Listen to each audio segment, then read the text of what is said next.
Hello, everyone. Welcome to our Quantitative History Webinar. Today, we are very honored to have Professor Ola Olsson to present his very new and fantastic research titled The Transition to Agriculture and the First State Presence. Well, let me briefly introduce Professor Ola Olsson. Professor Olsson is now a full professor in economics and also the Vice Dean for Research at the School of Business Economics and Law at the University of Gothenburg. Professor Olsson's research covers a wide range of topics in the field of long-run economic development, economic growth and history, and political economy. Well, Professor Olsson will have about a 1 hour presentation followed by our discussion and Q&A. Well, today we are also very honored to have a special discussant, Professor Jed Kaplan. He is our colleague at the Department of Earth Science at Hong Kong University. Well, so now let's welcome Professor Olsson's presentation. Thank you, Professor Olsson. Thanks a lot, and it's a great pleasure to present at this excellent seminar series. And under happier circumstances, it would be very nice to visit Hong Kong, of course, but it's not possible at this stage. So thanks a lot for inviting me. This is joint work with Wana Borchan at University of East Anglia and Louis Patterman at Brown. Wana was previously a PhD student of mine. And she may be in the audience potentially. So this is called Transition to Agriculture and First States Presence, a global analysis.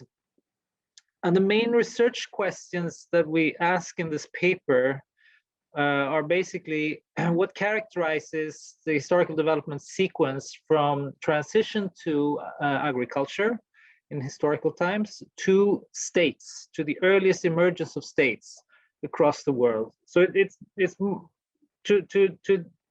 the main extent, it's actually a bit of a descriptive paper, and I show you soon more of the characteristics of this.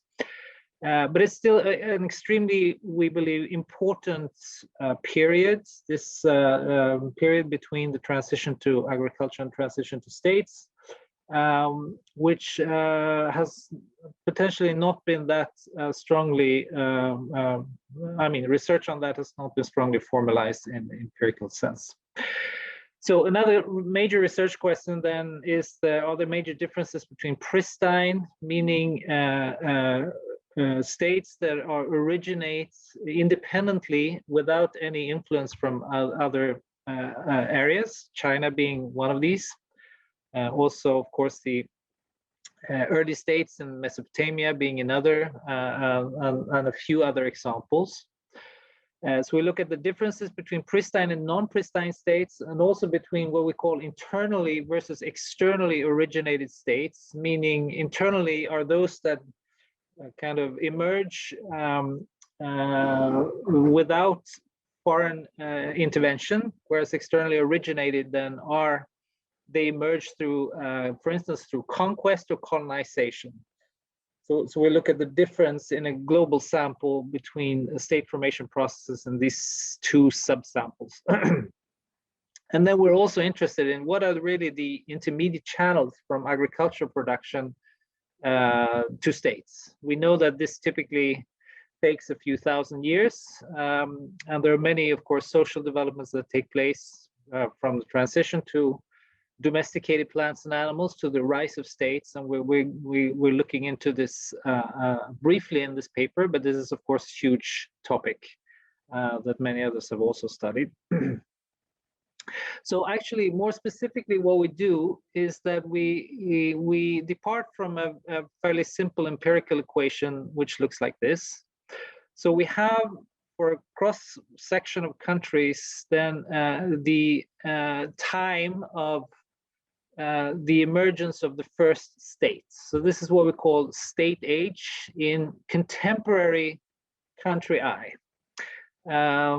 and then we relate that to the time of agriculture. So state age is basically from 2000 CE back in time to say maybe 2000 BCE, almost for China. So for China, it would be something like 4,000 years of state age, whereas time of agriculture is of course earlier in as we'll see in more or less every single country.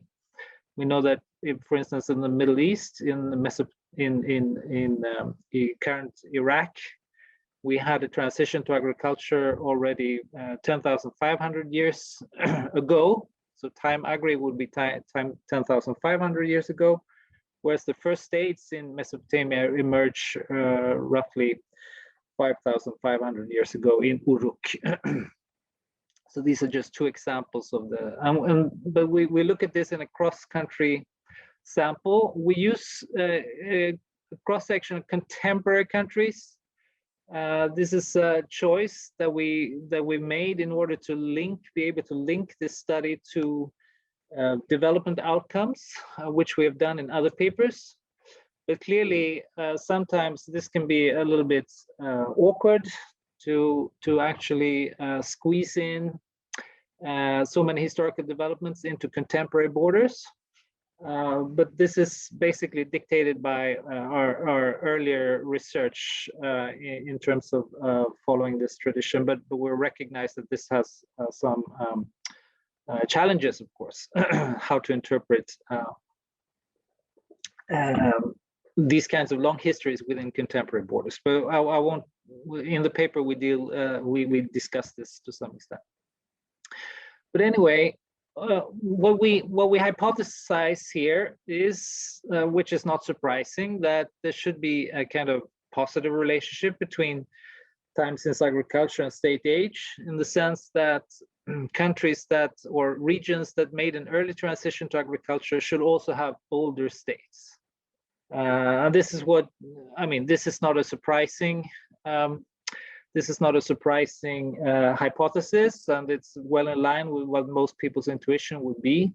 But here we try to characterize this a little bit more stringently in a full kind of global sample of countries to get a more precise picture of these things. So we're looking at the parameters here, alpha and beta. We hypothesize that beta should be larger than 0. In other words, that there should be a positive relationship. We will typically find that alpha, we expect to find that alpha is smaller than 0, meaning that there's typically a lag between state age and time since agriculture. We'll come back to interpretation of this in a moment. We also look at whether this estimate for beta then, if it's different in, as I said, in pristine and non-pristine states, and in internally versus externally originated states. We also look at the lag in time between transition to agriculture and transition to states. We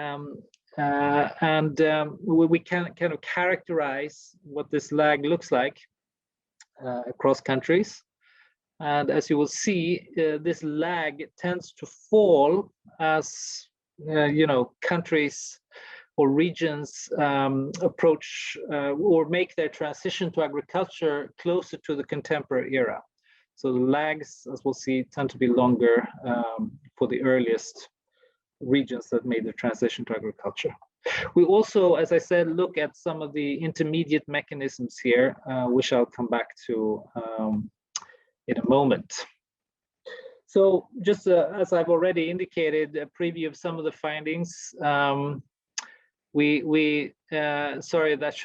that's very important. It should actually be a positive greater than 0.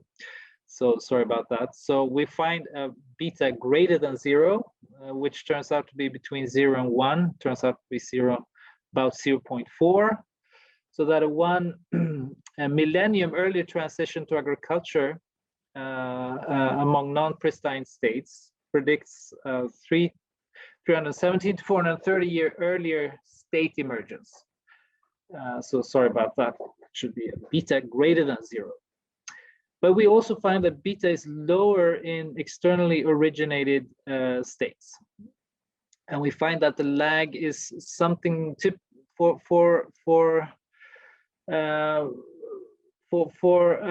pristine states. We find that the lag between transition to agriculture and transition to states is something like 3,400 years. It's somewhat lower for internally originated states, and then around 2,700 for externally originated states. We'll look at these figures more very soon.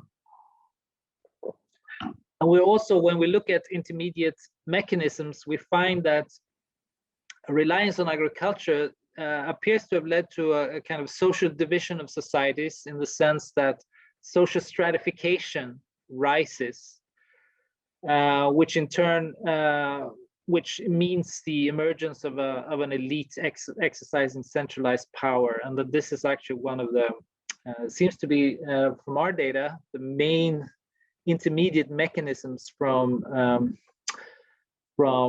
transition to agriculture and transition to states. And that's more important than other indicators such as urbanization or population density. Okay, so this is, of course, relates to a very large literature. I should say that this is partly a kind of spin-off or a companion paper to our earlier work with Juana and Luis, paper State History and Long-Run Economic Development from Journal of Economic Growth in 2018. So we basically use the data on there we present the data also on the transition to states, which we extend back to 3,500 BC. There was a previous work by Louis Putterman and colleagues creating this state antiquity index, but that only ranged from 0 to year 1 to 2000. So we extend this back in time to capture developments also before year 1. In this paper in 2018. So it will be strongly related. So what we do here will, of course, use that data. It will be strongly related, but the focus in that paper, the 2018 paper, was how state history impacted on historical and contemporary levels of economic prosperity or economic development. This is not at all the focus, of course, in this paper. There are also other papers in this tradition. Peterson and Skåning is one. Calbois have a book where they also estimate correlations between agriculture transition and state emergence.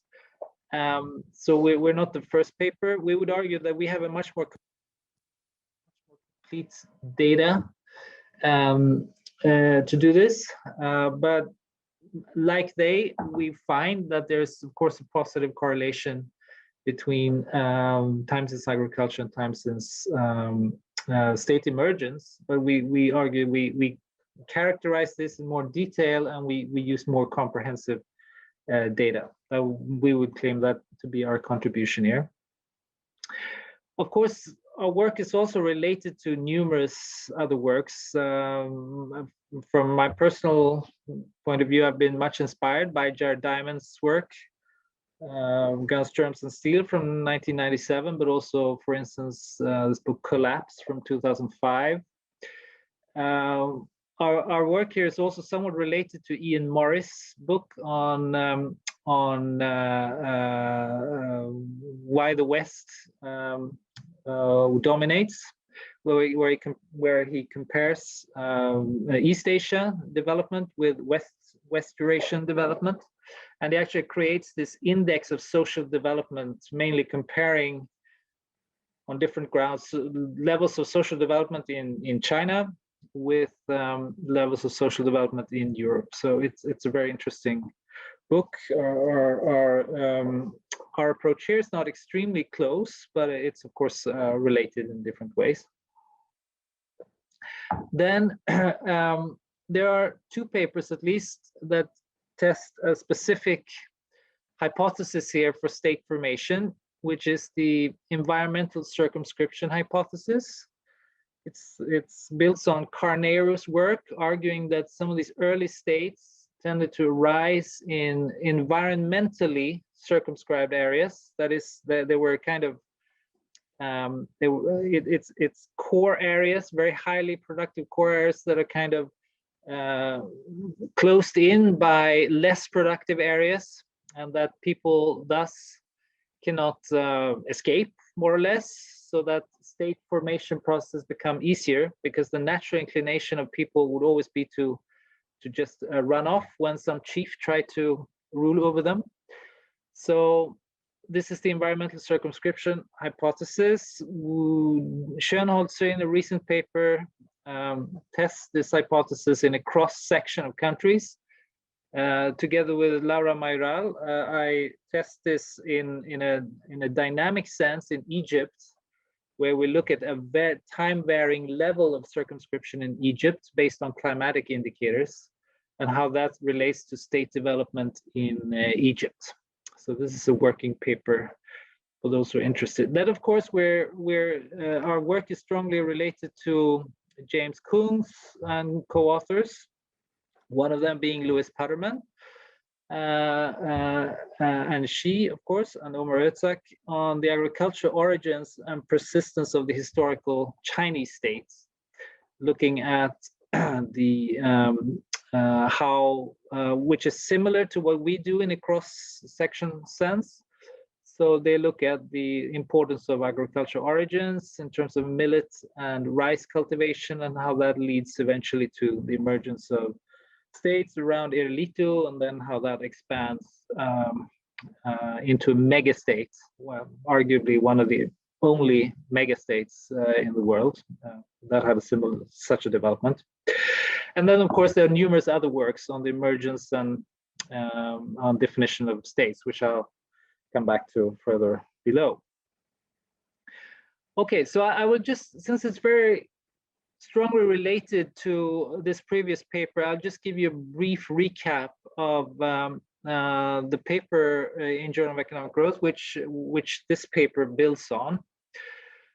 So we worked there, Juana being the main person responsible for the coding of these state indexes for these early countries.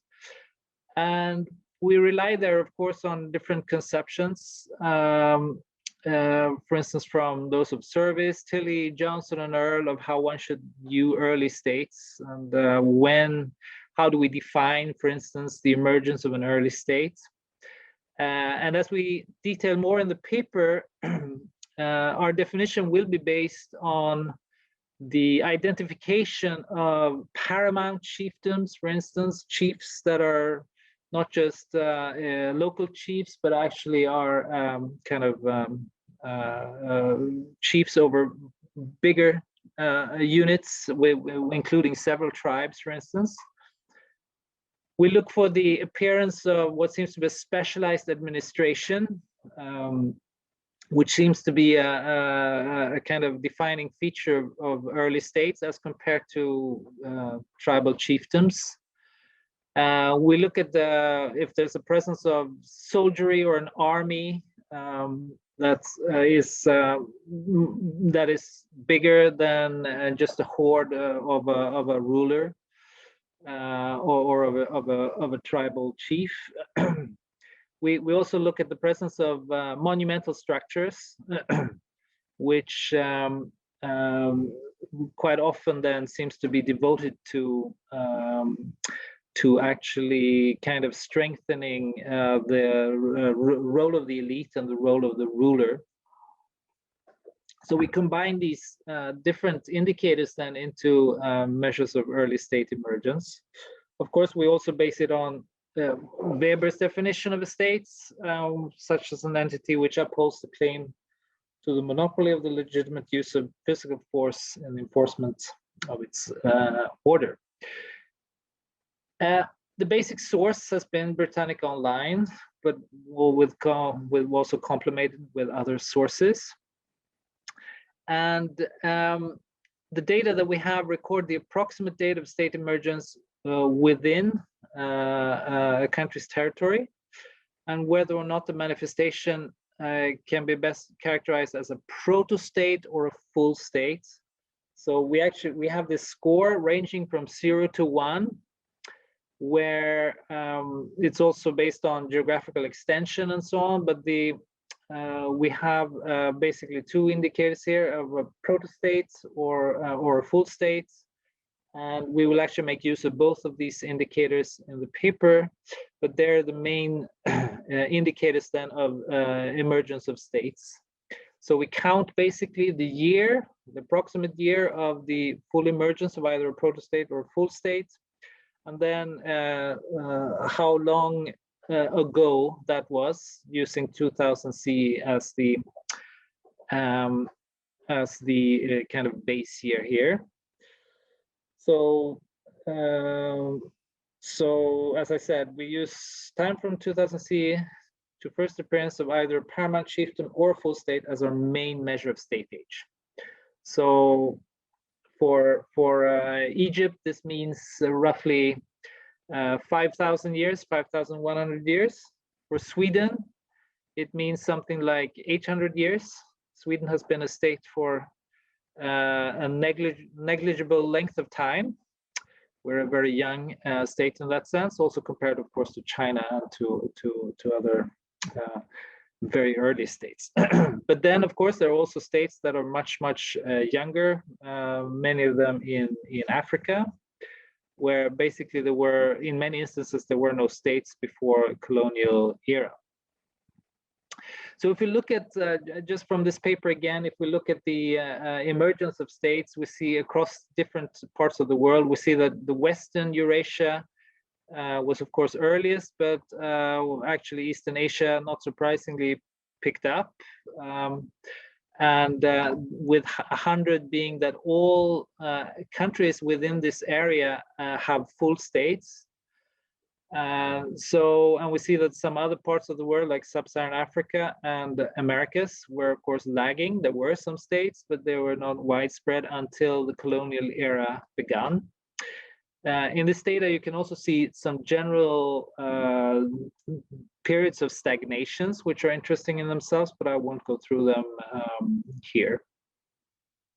And what we found in that paper was a kind of inverted U-shaped relationship between contemporary levels of development and state age, so that the very young states and some of the very old states are actually worse off than those that are somewhere in between. And we develop a kind of a framework for how to think about that. And we argue that it has to do with that, although some of these very early states like in Egypt, Iran, Turkey, China, Iraq, had some early development advantages and were for very long periods of time much more advanced than, say, places like Sweden. This kind of success also eventually led to problems of kind of a less willingness to learn from outsiders, less willingness to kind of adapt to innovation, and also a greater levels of autocracy, which were not in the end were conducive to economic development. So we argue that that's why we see this, why they are here, whereas some other countries with much shorter history actually are here, but still there are also many of the newly created states here, which probably have had too short time still to have a decent economic development.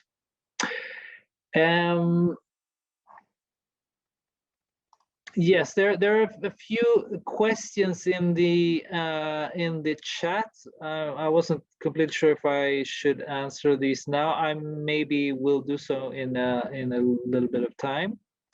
So I just want to get to the main empirical equation in this paper, where we then use the state age for different countries, and we look at time since agriculture. This is the main explanatory variable that we're interested in. As I said, beta is the main estimate that we're interested in, just in order to characterize this relation between state age and time since agriculture. But we also include then a dummy for state diffusion region, because we argue that every country are actually within a region of state diffusion. There, we have these pristine early states. We have China in east, and we have also India actually with Mohenjo-daro, and then we have Mesopotamia in Eastern Eurasia. So, for instance, a place like France was not inspired in its state formation by China. They were clearly inspired by eventually by Mesopotamia. So both, I mean, the practice of having a state and so on gradually spread from this Middle Eastern core regions to most of Europe and North Africa, whereas in East Asia, China was, of course, the main center of state formation. So we basically let countries be parts of different state diffusion regions. So there's going to be an East Asian dummy, and there's going to be a Western dummy, and so on. We also calculate for each country the distance to this pristine region. So we calculate distance from, say, France to Mesopotamia, and so on, and from Japan to China, Korea to China. And this is part of the set of control variables, which are the usual then control variables, geographic control variables, things like latitude, temperature, precipitation, presence of malaria, and so on. Okay. Let me have a look at a few of the questions.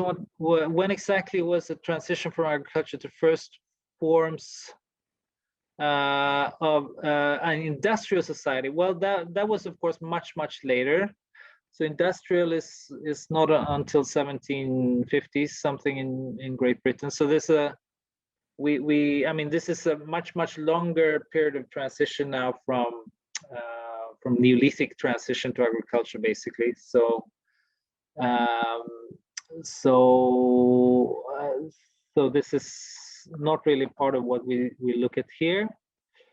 Will the model work for Central Asian history? Nomadic governance is not really tribal as commonly believed. I think I will answer that, try to answer that later. Yes, the West has a higher level of state index almost always. Is it because the editors of encyclopedia know better the West than the rest of regions? That could be the case. I don't think there's such a bias, but we cannot rule out that there are all kinds of biases also in archaeological research, for instance. We know that places that have currently higher levels of economic development are more excavated, for instance. So we cannot completely rule out that there are some such biases. And I just heard before here that that there's a big boost now in archaeological excavation going on in China. So potentially this will lead to more information about the early history, but I would not say that this, I don't suspect that at the moment that this bias would actually change, such biases would change the basic perception. I think it will be hard, I don't think we will find that there were earlier states, for instance, than those in Mesopotamia. So in that sense, I don't think the bias is that serious, but we shouldn't completely rule out that there are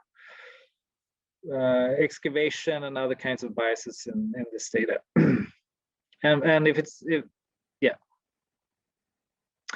We also look at the temporal lag then from agriculture to states, as I said, and you can do this by combining these parameters that we estimate, so that the expected kind of temporal time lag between time since agriculture and time since state age should then be related to the parameters in this way, so that actually temporal lag should be longer if the estimated coefficient of beta is small, and so on. And you can imagine different configurations of estimates here. This will become clearer in a moment when we look at the graph. You could, for instance, imagine a pattern where beta is smaller than 1, which is supposed to be 1 there. Or if beta is equal to 1, in that case, if beta is equal to 1, we will actually have a situation where there's more or less a constant lag between the transition to states and transition to agriculture for all countries. As we'll see, that is not going to be the case empirically. Okay. Data then. So we have two main types of data. It's the data on transition, the emergence of states. This is from the Borchan et al. Earlier paper. And then we have data on the transition to agriculture. And this is building on Lewis' previous work with Trainer on transition to agriculture. And this, once again, it starts in Mesopotamia, 10,500, and then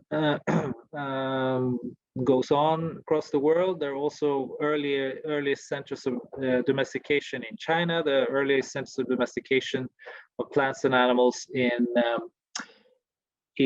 America, independently in the Andes region, in the highland, Peru, Bolivia, and so on.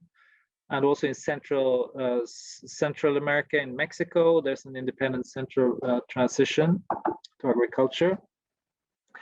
Exactly how this is defined, one can talk a whole seminar about that, but it's really the morphological indicators of plant and animal domestication. So for instance, for plants, it's basically the character of the seeds, how easy they diffuse, and so on. Whereas, for instance, in animals, it's their kind of morphology in the sense of how big they are. There's typically a size reduction when pigs, for instance, are domesticated, or goats are domesticated, and cattle. So it's these kind of indicators that these experts rely on when they determine when there has been a domestication within a region. These things,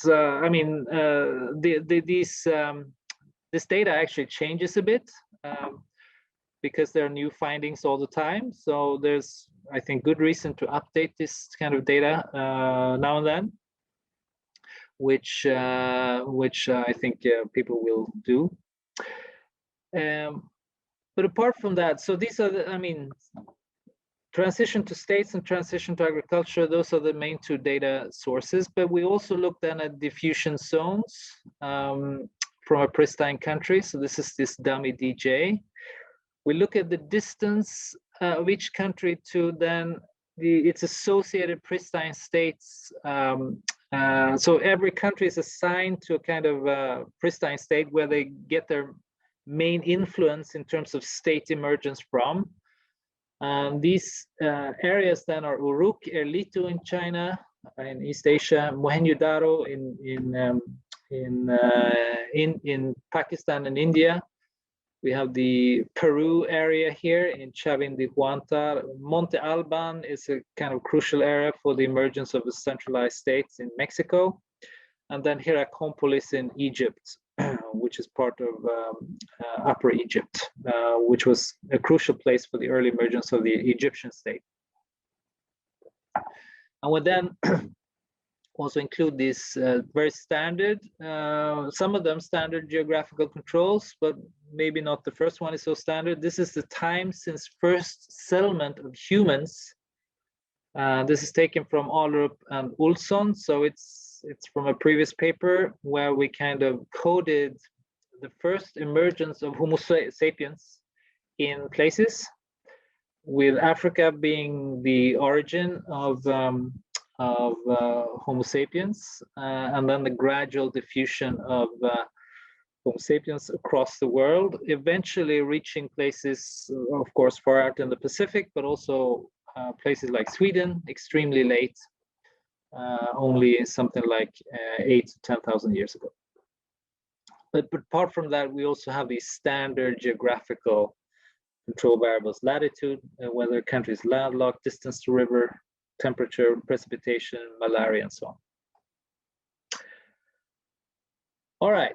So if we look at then this basic relationship between state age and time since transition to agriculture in what we call pristine states, the countries where there was a kind of pristine states that emerged independently and without any influence from some other place, and then look at, so characterized in a very simple sense only among 8 observations then. So Iran, Iraq would both be belong, of course, to the Mesopotamian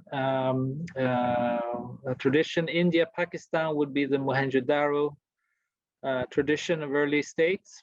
China is here, Egypt is here, and then Peru, Mexico here, much later transition to agriculture, and much later state age. If we just plot this with these 8 observations, we find that there's this positive relationship. You could argue that it totally hinges on the inclusion here of Mexico and Peru. And there are a bit of outliers. For Egypt, for instance, the time period from transition to agriculture to emergence of states is very short, whereas in China it's relatively long. There was an early emergence of millet cultivation, for instance, but it took quite some time, and we code China as having state emergence around slightly after 2000 BC. But it's still a positive relationship, a beta estimate here that's positive as expected, and it's something around 0.4. So this is in thousands of years here in both axes. So it's something around 0.4. Now, if we then look at all the non-pristine states, which are of course most of the states, so there are 150 of them roughly. Here, this line here is the 45-degree line between where state's age is equal to time since agriculture. And as we'll see, there are no observations here. So there's basically no case where states emerged before agriculture. So it's always a development sequence from agriculture to states. And if we plot then all these non-pristine states, we find that that we have this kind of relationship. We have the early regions that made transition up here: Libya, Jordan, Syria, Israel, Turkey. A very early transition to agriculture, and their state age is something like 5,000 years. We have other, and note that these are non-pristine states, so we don't include China, we don't include Iran or Iraq because they were in the previous graph. But even among these, there's a positive relationship. It's about beta is around 0.4. There are a few cases when agricultural states were kind of emerged at the same time, but they're relatively few. So this is basically one of the main kind of main results, this characterization of the relationship between emergence of agriculture and states. And if we look in standard regression table here, we see, as I said, that the estimates beta estimate will be something around 0.4, 0.3, depending on if we include geographic controls and diffusion regions. And when we then also actually, when we compare internally originated with externally originated states, so it's roughly half each. So remember, internally originated are those that where they were potentially inspired from a pristine state, but they were still an independent kind of emergence. It was not brought in from some conquest or some colonizer. Whereas among externally originated states, it was actually brought in by a colonizer. For instance, all the colonies many of the colonies in Africa were actually created states here. So if we then look at the comparison between internally originated and the externally originated, we find that the internally originated states have a somewhat higher beta. And this is also reflected in the graph that we see here. So the graph here is once again, this is 45-degree line. And we have here the line, the regression line for the internally originated states. The slope is somewhat more steep than for those of externally originated states, which are marked by triangles here. And this is what's confirmed also from this interaction term here. But it's also noteworthy, of course, that the estimate of beta is lower here, but also most of these countries made the transition to agriculture much later. So they're relatively late developers in that sense, as compared to the internally originated states here, which includes some of the early centers of agriculture. So it means that the typical, the average kind of temporal lag between agriculture transition, which you can measure as the distance between these two lines. This lag is something like 3,000 years for the internally originated states, whereas it's actually, although the estimate here is lower, the average age is actually the average temporal lag between transition to states and transition to agriculture is actually somewhat lower in the externally originated states, something like 2,700 years. Okay, I'll just have a look at a few of the questions here. Yes, one responded. Good. Yes, thank you.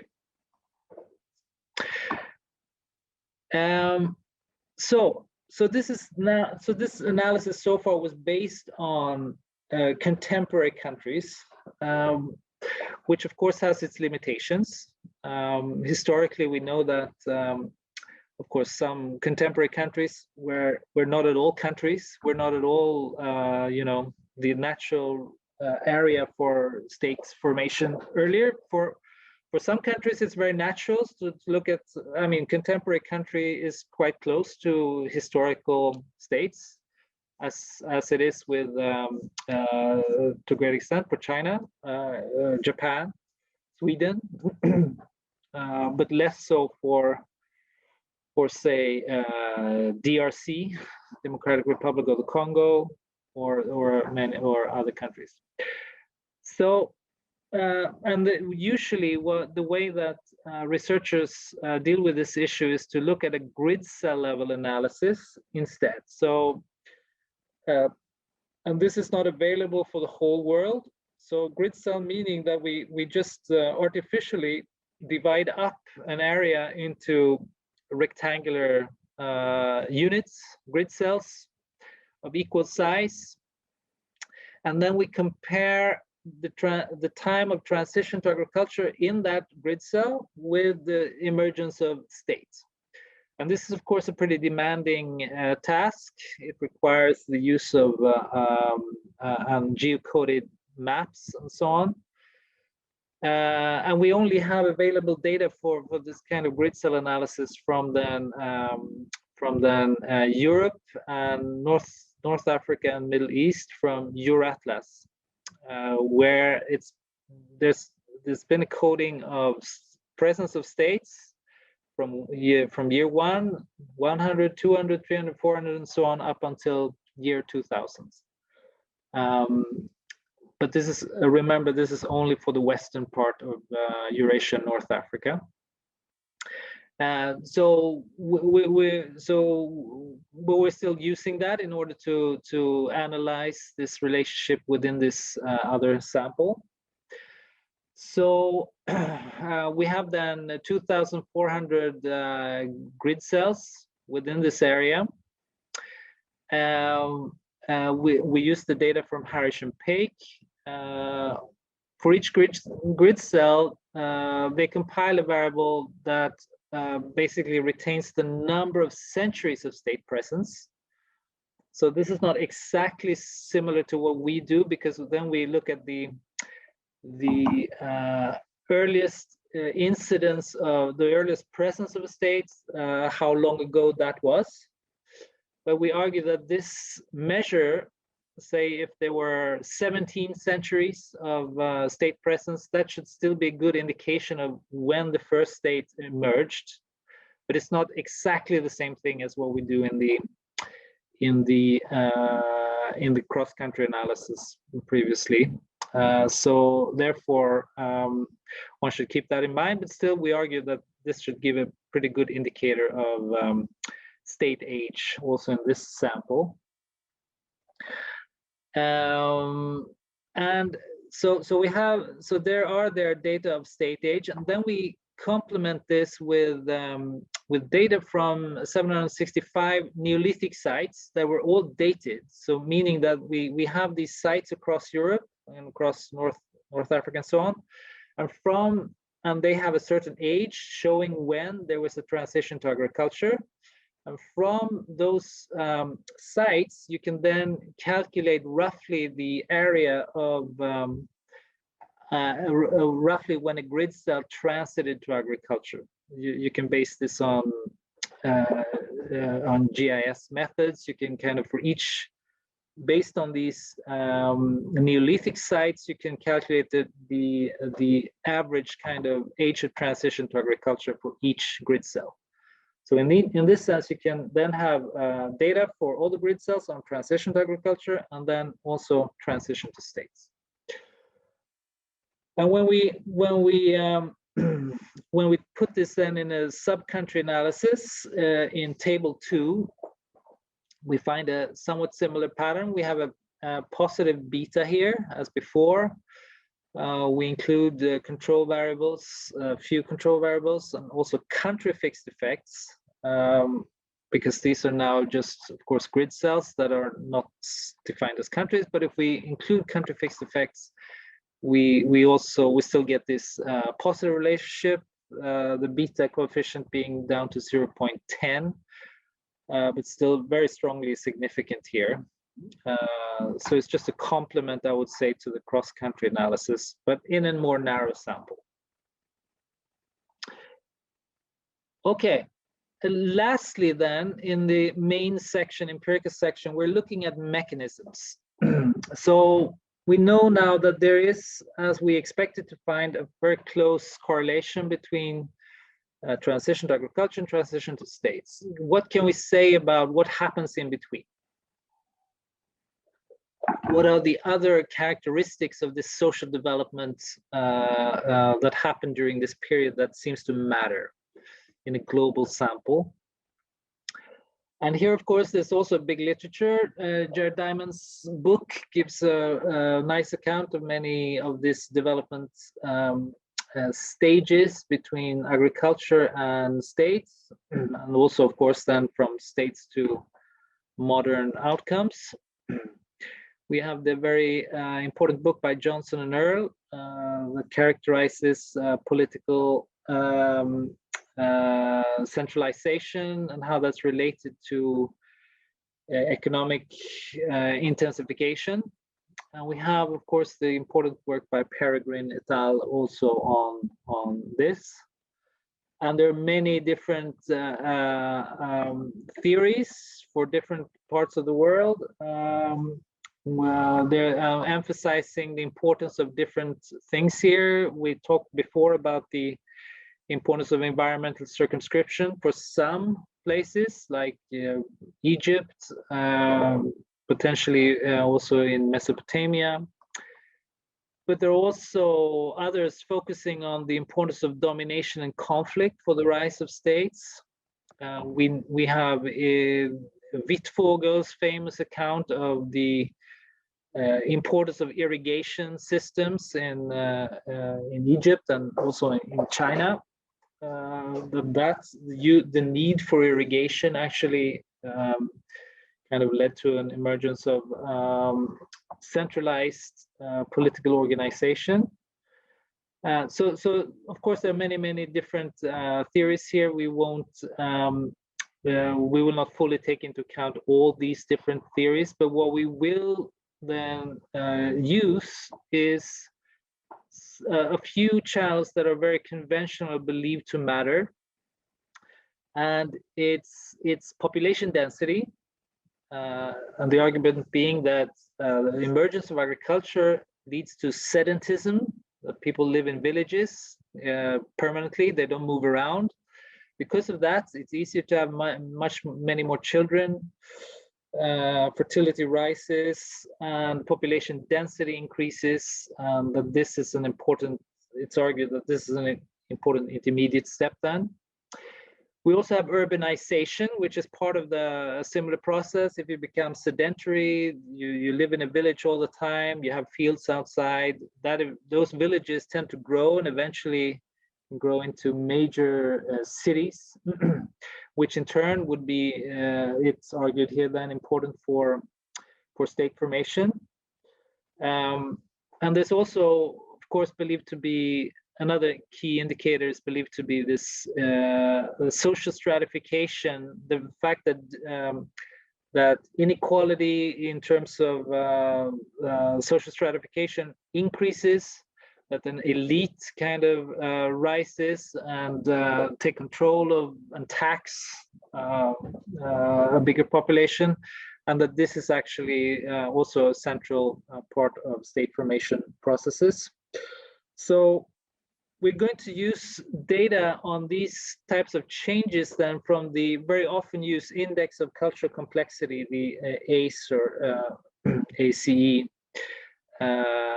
index, which is then from Peregrine et al., but it's based on the methodology of Murdoch and Provost. So that we're also going to look at as units of observation, as I'll come back to soon, where we're going to look at archaeological tradition areas. So in one analysis soon, it's not going to be countries, it's going to be these archaeological tradition regions as defined by this data set here. But what we do is, so we have indicators on agriculture from the ACE indicators, whether agriculture was a primary mode of production. We have information of whether in countries of today, whether there were traditions, or whether there were stratification leveled in the sense that there were more than 3 classes, which to us indicate that there's a high degree of stratification. We also have some indicators of population density, and we have indicators of urbanization, and then we also have this indicator from our own work, whether a state was present or not. So in this graph, we kind of follow the mean levels of these indicators within all countries. So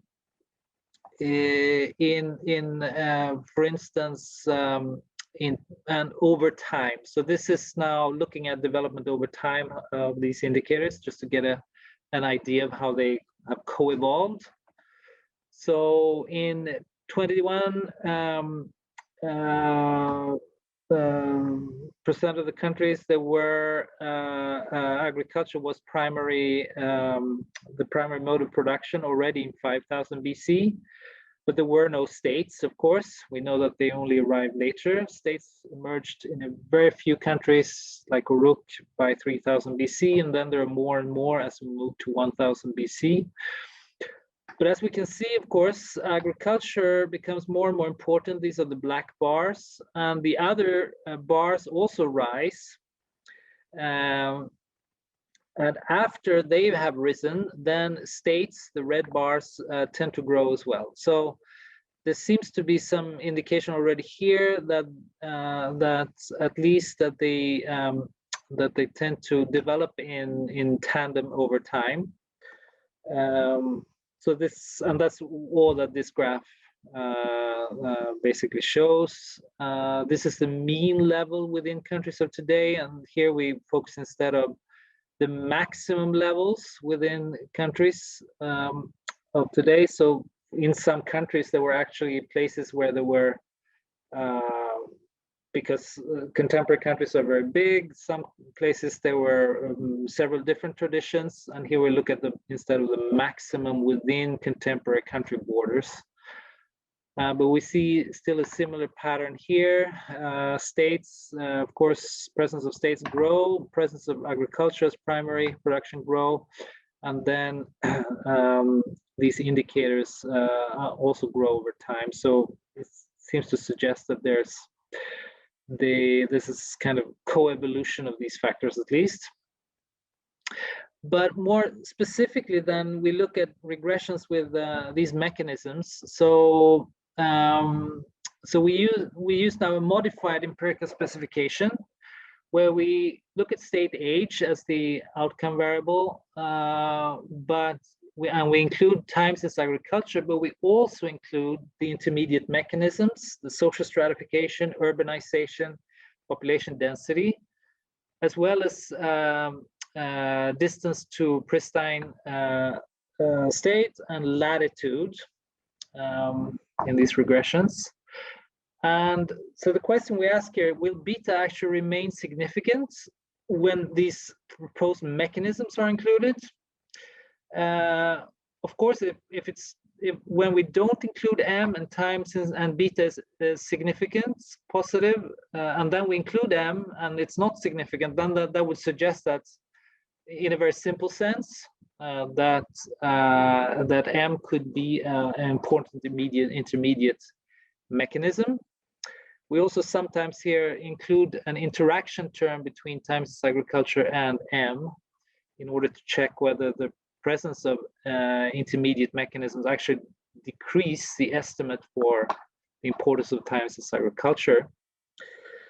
So we do this then in a sample of these archaeological zones. So we'll do this for 2000 BC and for 1000 BC. So remember now, the units of observations are not countries, there are archaeological zones. And we have agriculture as primary. Political integration is our indicator of state presence, which is close to our main variable from the cross-country analysis. Agriculture primary is the main indicator of having transited to agriculture production. We see it throughout, actually, that agriculture remains significant, even when we introduce some of these intermediate now channels. So we introduce urbanization, more than 400 people per a unit. I can't remember what it is, if it's per square kilometer, but it's anyway more urbanization here. We have population density here, it turns out that these estimates are not at all significant, or at least weakly significant, but it seems that the main variable here that has some bite is this presence of social stratification, of having more than 3 social classes. That's what seems to give a significant impact on level of political integration in 2000 BC. Here we introduce then an interaction term between agriculture, this term here, and this social stratification. And the negative estimate implies that when we include stratification, the estimate for agriculture will actually be almost goes down. If you combine this estimate here with that one, it means that it actually goes down almost to 0, which seems to suggest that a development sequence from agriculture production to social stratification seems to be able, at least among these 74 observations, seems to have a nice explanatory power for understanding political integration above community level. This is for 1000 BC. We see a fairly similar pattern here. We have a positive beta, we have a positive coefficient for social stratification, but not significant for these other indicators. So our takeaway from this is that there seems to be a substitution effect between the presence of agriculture and that of advanced social stratification in both 2000 and 1000 BC. It suggests that the rise of social classes, which of course entailed an economic and social specialization, seems to have been an approximate channel from Neolithic food production to emergence of political elites and eventually states. It seems the population density and urbanization are a bit less or somewhat secondary here. I should say that in table 4 in the paper, this is a little bit less clear, but this is what you can take away from table 3, which I think is our main table on this. Right, so I'm approaching the end, which I think is more or less in time. So this has been the kind of explorative analysis of this. We try to characterize in different ways this transition from the development sequence from the transition to agriculture to transition to states. We see that transition to reliance on agriculture is highly correlated, of course, so that the earlier you make a transition to agriculture, the earlier you also in transit to states. And it's fairly similar across the world, although there are of course outliers in these regressions, but there are also clear and significant results indicating a fairly similar development sequence. And we basically find no countries that accept some very late countries that display simultaneous arrival of both agriculture and the state. So, so that's all I'm going to say. Thank you for listening, and I'm looking forward to comments. Thank you, Professor Olsson. Thank you, Professor Olsson, for your very fascinating presentations. Thank you. And then meanwhile, we also want to thank your co-author, Professor Ola Olsson. She is answering the questions in the Q&A part. Yeah, that's great. So now let's turn to our discussion session. As I mentioned, we are very honored to have Professor Jed Kaplan, who is our colleague at the Department of Earth Science of Hong Kong University. Well, Professor Kaplan, maybe you can have about 15 minutes to discuss Professor Olsson's paper. Okay, thank you. Great, thank you so much.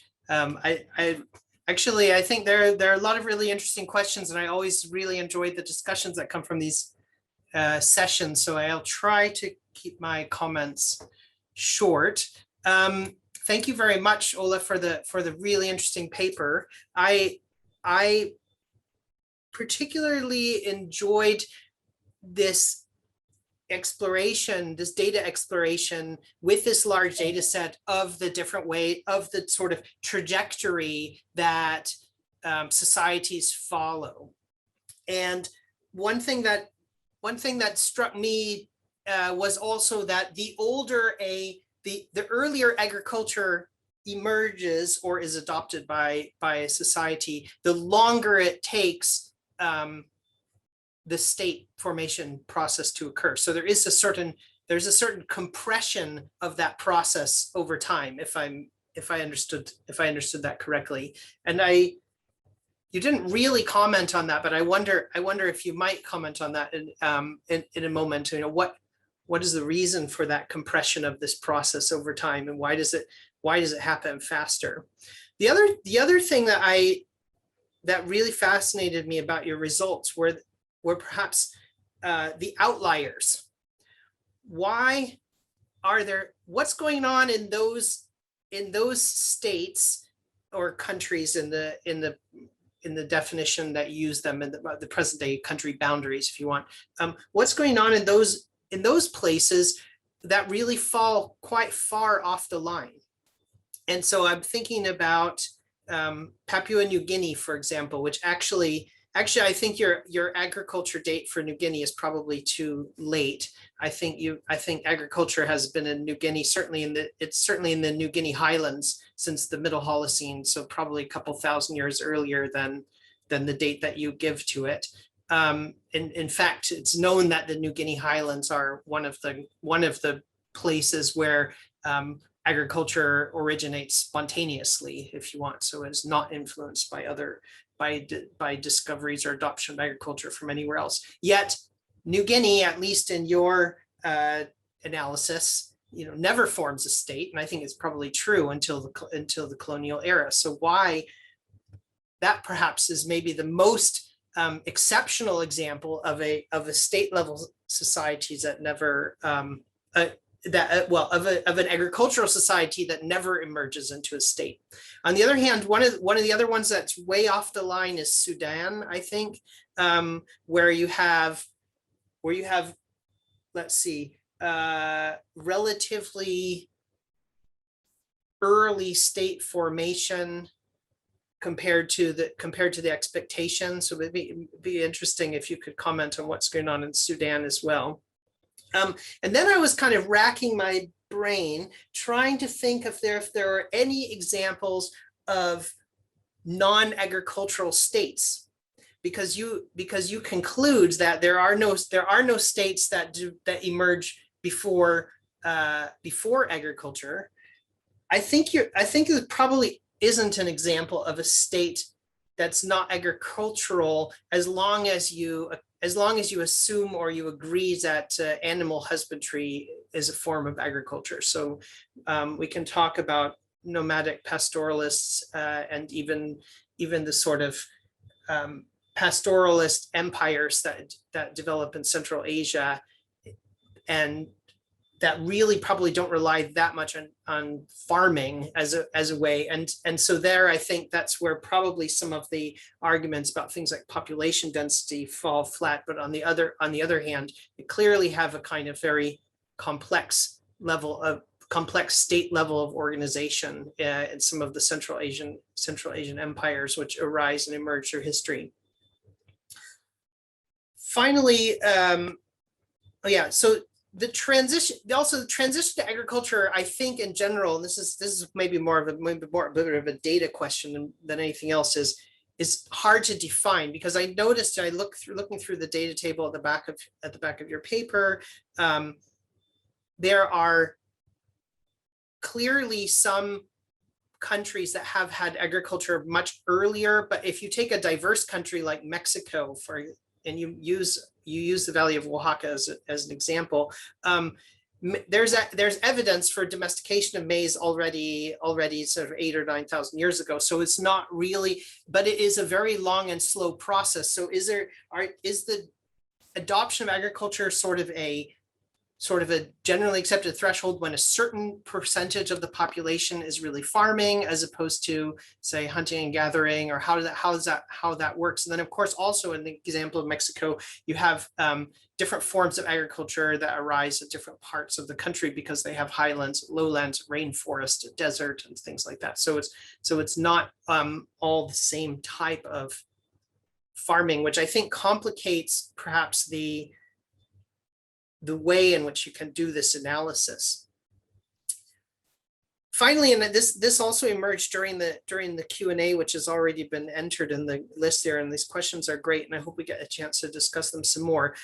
How do we deal with states that no longer exist, or states that existed through multiple generations, and how does that affect the analysis? Is there such a thing as a state memory? So if a state existed in one place, can it re-originate in that place more easily following a period of collapse or abandonment or whatever the term you would like to use? And I think this is actually quite interesting, and perhaps in the sub-Saharan African example is maybe one of the better ones for that. I'm not sure I agree with the statement that you made that sub-Saharan Africa had relatively few states, if any, before the colonial era. I think there's lots of examples from West Africa, from East Africa, and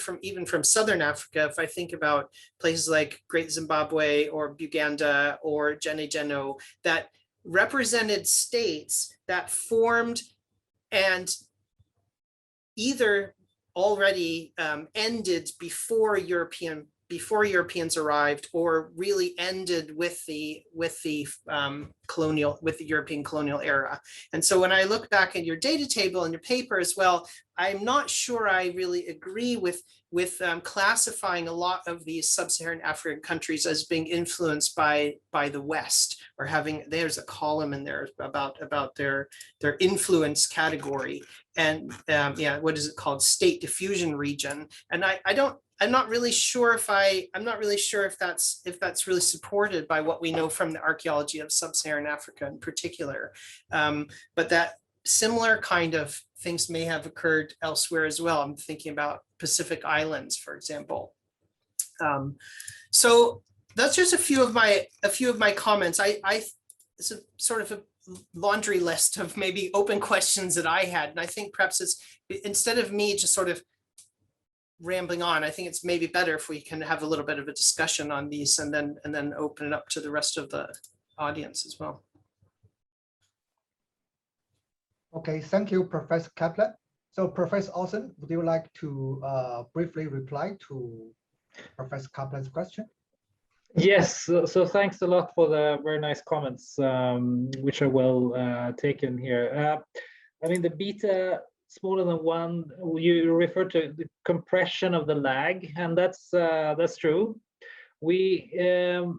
So it takes a shorter time from transition to states to transition to agriculture as we approach the contemporary era, whereas it took a long time for places like Iran, Iraq. And we don't talk so much about this in the paper. Of course, we think it has to do with learning and with neighbors having had more experience, but it's something that we don't follow up so much about. We basically find that the pattern is there. Exactly why it is, we think it might have to do with learning intensity. There are many countries that have actually gone through this process, it goes faster as you approach the contemporary era, something like that. But more than that, we don't have much to say in the paper. But I think it's a very interesting question. I wonder if things like the establishment of long distance trade networks could play a role in that. Right. Yeah. What about the outliers? Can you say something about the outliers in your data set? Sure. So Papua New Guinea, I agree. It's one of the trickiest places to code in terms of agriculture transition. There, I just read up in some other literature that there are evidence of potential nut domestication ranging even into the Pleistocene actually. And also that they had kind of forest management potentially 20,000 years ago. So I mean, Papua New Guinea, very hard to define. There were no states as far as we can tell. So it seems to have been externally imposed. But I agree, the coding for Papua New Guinea is extremely complicated. And I wouldn't claim that we have the exactly, and so we should look back on that one. For Sudan, it has to do with the extension of Egypt and I mean the Nubian traditions that were actually pretty early, of course. And sometimes Egypt expands into Sudan with its ebbs and flows over the state there.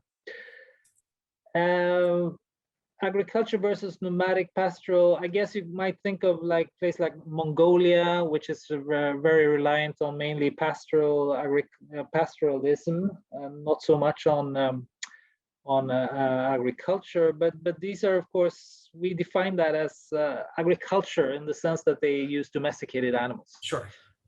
So that's the reason why. But of course, it's very different. I mean, you could imagine that the state. The sequence from domestication to states is pretty different in nomadic compared to wheat-based or rice-based farming societies. We don't look at that distinction at all, but I think that's an interesting question, one that you could do further analysis of. Mexico, I'm aware of these very early maize dates. So Mexico is another observation that we might want to look at again. There are also, of course, new results emerging since we did that coding of transition to agriculture. Different parts of the country. This is where we're actually looking at the earliest transition within a country. So even if it's different parts, we look at the earliest instance for a country like Mexico. States that no longer exist, yes, and this issue of state memory, I think that's very interesting too. And this is, I would say that this is part of our previous paper where we look at a state history index, which kind of summarizes the experience of history throughout time. Right now, we're just looking at the emergence of states, right? But in the state history index from the other paper, we're actually looking at these ebbs and flows of or cycles of state presence, which can sometimes disappear, as you say, they can collapse. But as long as there's been some previous experience, it's likely that there will be a continuation. So in this other paper, we do a bit more of that type of analysis, I would say. Just briefly on Africa, then. It was a very simple characterization of Africa as being imposed from outside. Of course, there are, Zimbabwe and Uganda, you mentioned, there was also the Sahel belt with actually a number of early state formations like Ghana and Timbuktu and those places. I don't remember now exactly how they're coded, but I think we actually, for some of these places, there are pretty early dates, not as early as some of the other, for instance, for Mesopotamia or anything, or for Asia, but there are, yeah, we recognize that there are early states also there. And yes.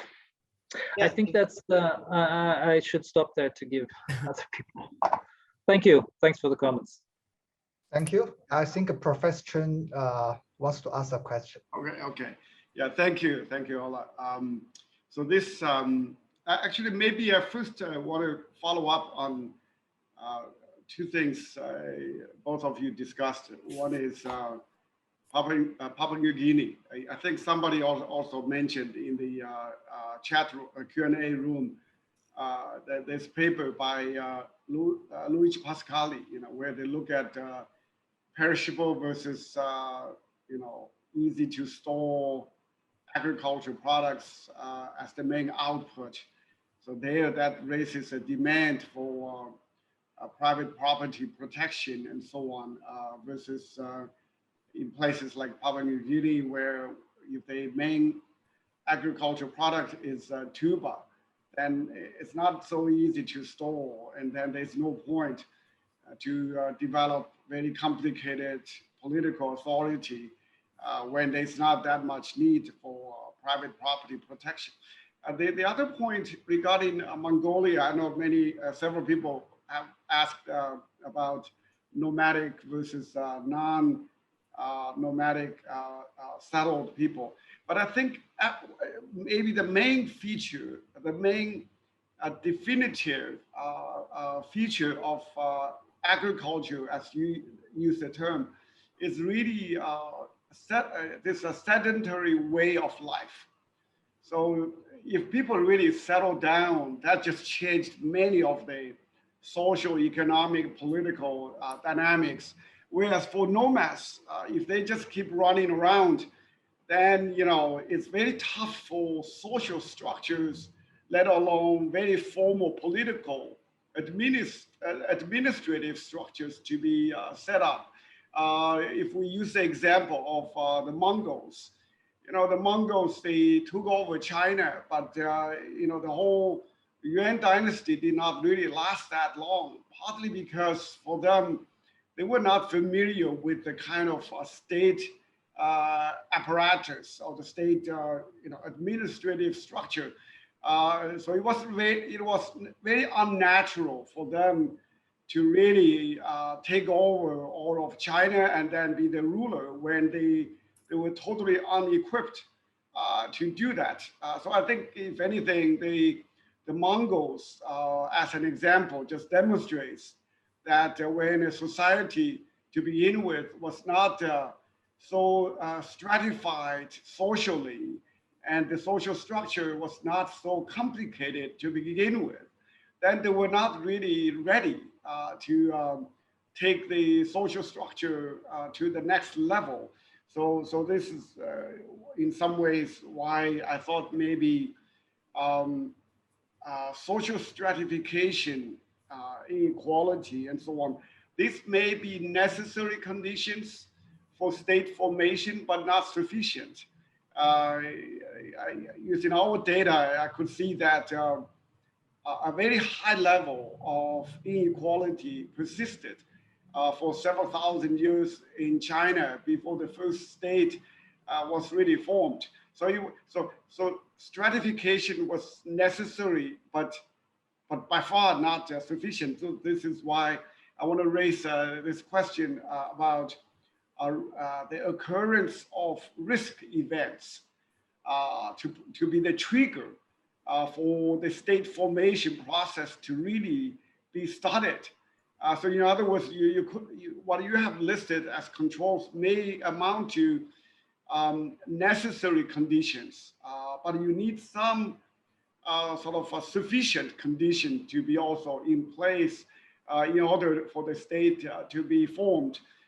So maybe risk events could play the role of triggers to start the state formation process. So maybe you want to include like climate volatility, because I've noticed among your controls, usually you use either the average, like average temperature, average precipitation, but not so much the second moment, the volatility, the risk dimension, or in particular, sudden climate changes that took place at some point over a relatively sustained period of time to trigger a lot of social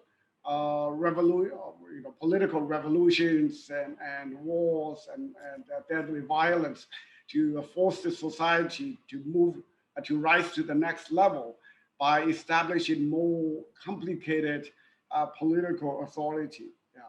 So maybe you want to look for some risk-related metrics as well as big sudden changes in the environment or something else. Yeah. Thank you. Well, thank you, Professor Chen. So I think the questions from the audience, most of these questions have been answered or addressed by the co-author, Professor Oana Balkan. Here, we just found a question from Professor William Liu from Lingnan University. I want to share this question with you here. How do you relate the dates of early state formation to the timeline of military technology development? Did you quantify the innovative use and spread of methods that would facilitate the weaponization? It means the weapon production and control of using weapons, and hence makes the organized violence more efficient against other forms of violence.